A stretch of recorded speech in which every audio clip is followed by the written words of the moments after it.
আসসালামু আলাইকুম রহমতুল্লাহ। সারা বছর ধরে বলি,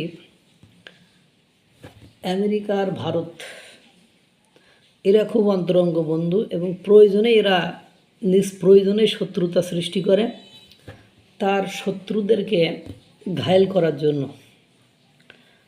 মানুষ আমাকে বিশ্বাস করে না, কারণ আমি তো আর অন্যদের মতো গালি টালি দিয়ে কথা বলতে পারি না বা বলিও না, আমার প্রয়োজনও নেই, কারণ গালি দিয়ে আমার কোনো ফায়দাও নেই। কিন্তু আমি যেটুকু বুঝি, আমার সাধারণ যে জ্ঞান বা সাধারণ আইকিউ, আমার সাধারণ যে দেখার চোখ, সেটুকুতে আমি যতটুকু বুঝি, তাতে আমার কেন জানি এটাই মনে হয় যে ভারত আর আমেরিকা মিলেমিশেই একাকার।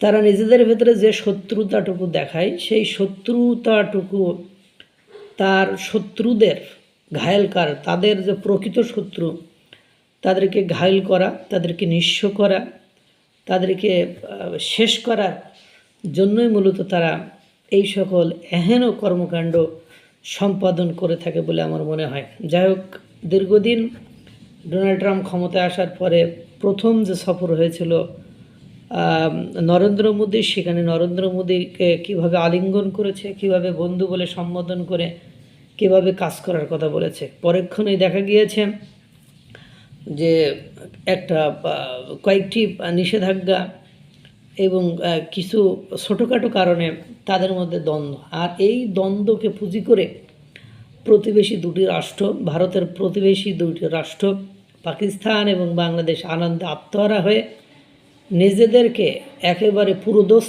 পুরোটাই সঁপে দিয়েছে ভারতের ওই যে শফিকাইমন, একেবারে পুরোটাই সঁপে দিয়েছে মার্কিন যুক্তরাষ্ট্রের নিকটে। অর্থাৎ মার্কিন যুক্তরাষ্ট্র চিত করলে চিত, কাজ করলে কাজ, পাত করলে পাত, অর্থাৎ মার্কিন যুক্তরাষ্ট্র একেবারে এই দুইটা দেশকে শেষ করে তারপরে ছেড়ে দিয়েছে। অর্থাৎ এই মুহূর্তে বাংলাদেশের অর্থনৈতিক অবস্থা, ব্যাংকিং সেক্টর সব কিছুকে ক্লাপস হয়ে গেছে। আজকেও দেখলাম ব্যাংকিং সেক্টরে কত কোটি টাকা লোকসান হয়েছে কয়েকটি ব্যাংকের। আমরা দেখলাম সরকার বাংলাদেশের ব্যাংকগুলো থেকে ঋণ নিয়ে দেশ পরিচালনা করেছে। তেলের সংকট দেখা দিয়েছে, ভারতের সাথে সম্পর্ক ভালো না হয়, একের পর এক পোশাক শিল্প থেকে ক্ষুদ্র শিল্প, পাট শিল্প, চামড়া শিল্প সহ, সুপারি শিল্প সহ বিভিন্ন শিল্প ধ্বংসের মুখে দাঁড়িয়ে রয়েছে।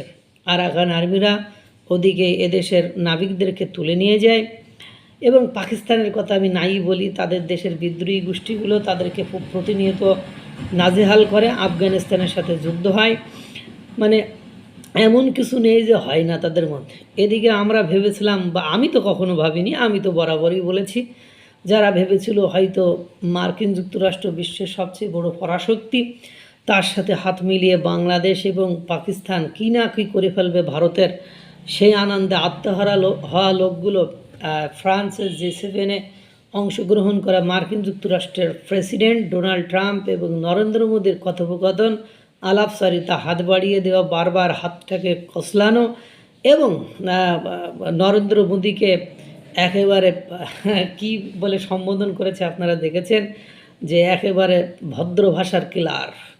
অর্থাৎ তিনি যে যুক্তি দেন, সে বক্তৃতা ভদ্র ভাষায় একেবারে জায়গা মতো, কলিজা মতো হান্দাই দেন, সেই ধরনের কথা বলেছেন। এবং তিনি বলেছেন, ভারতের উপরে কেউ যদি হামলা চালায়, আমরা আমেরিকা ভারতের পাশে থাকব। যদিও ভারত নেভার ক্যান এক্সপেক্ট ইট, এটা কখনো প্রত্যাশা করে না। তারা সবসময় ভাবে নিজভাবেই কি করা যাবে। পাশাপাশি তাদের প্রিয় বন্ধু রাশিয়া রয়েছে, তার পাশাপাশি তাদের আর একটা বন্ধু ইসরায়েল রয়েছে, তাদেরকে নিয়েই কাজ করতে। ইসরায়েল যদি ভারতের বন্ধু হয়, তাহলে আমেরিকা দোষটা করলো কি? কারণ আমেরিকার শক্তির, মধ্যপ্রাচ্যের শক্তির এবং ইন্দো প্যাসিফিক অঞ্চলের, এই যে ভারত আর ইসরায়েল ছাড়া মধ্যপ্রাচ্য আর ইন্দো প্যাসিফিক অঞ্চলে America is nothing but a big zero, একটা বড় শূন্য ছাড়া আর কিছুই নয়। এটাও অনেকে বোঝে না, মাঝে মাঝে ইসরায়েলকে ছোট করে, কিন্তু দিন শেষে যে ইসরায়েলের পাশে একেবারে আমেরিকা দাঁড়িয়ে পড়ে প্রাচীর, চীনের সেই প্রাচীর হিসাবে।